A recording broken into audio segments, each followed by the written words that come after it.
Imagine scoring a triple century in cricket on debut. Well, that's possible with cage cricket.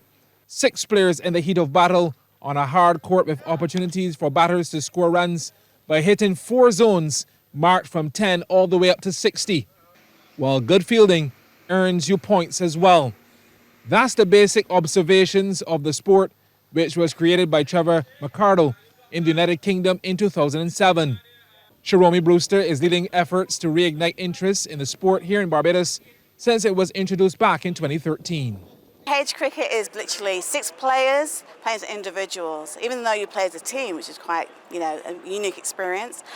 So you play as an individual, you bat, bowl, field and umpire in the different zones. You've got red, yellow and green zone. So in the red zone, you actually umpire the game. And then as a batter, the whole idea, you got to score points by hitting the ball to the zones, 10, 20, 30, 40, 50, 60. As a fielder, you've got to stop the ball from hitting the zones. You can gain points by catching the ball, and also you can gain points by hitting the wicket. You can win points, lose points. But what's great about the game, everyone's playing as a team, but there's one winner at the end.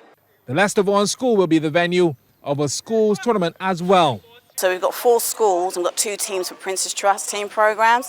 So they're going to play, and then the whole idea is 3 winners at the end. So it's 6 schools, and then it'll come down to 1 team playing, and then it'll be first, second, third, and we'll see who wins. Kishmar Catlin is the cage cricket officer for Barbados and says the benefits of this version of the sport are tremendous.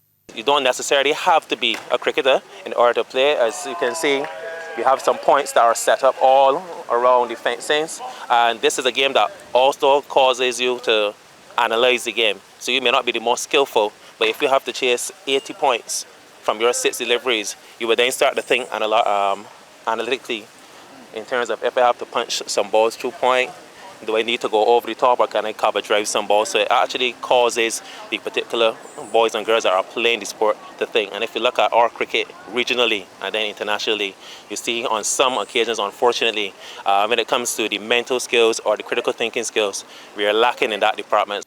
There's also plans for local players to compete internationally.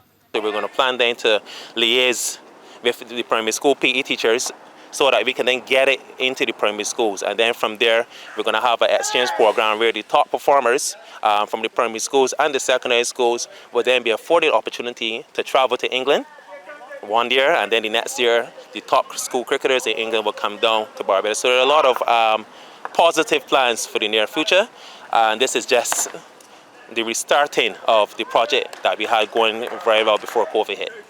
Today's demonstration featured a celebrity match with physical education teachers and current BCA players involved. Jafari Toppin sees cage cricket as useful, especially at the primary school level. I think it's a very good initiative. It's fun, which is very important as well. It could get points. It obviously controls your shot selection as well in terms of hitting ball in the air, hitting ball out the zone. So I think it's very good. With the softball, obviously kids are quite frightened for the hard ball now in terms of since COVID, it's a struggle a bit in primary schools with the hard ball. So I think this is something good for the softball, the kids having fun as well and getting to meet other peers. There are hundreds of people playing cage cricket across the world, and the hope is that the entire Caribbean will be part of the action very soon. Damien Best, CBC Sports.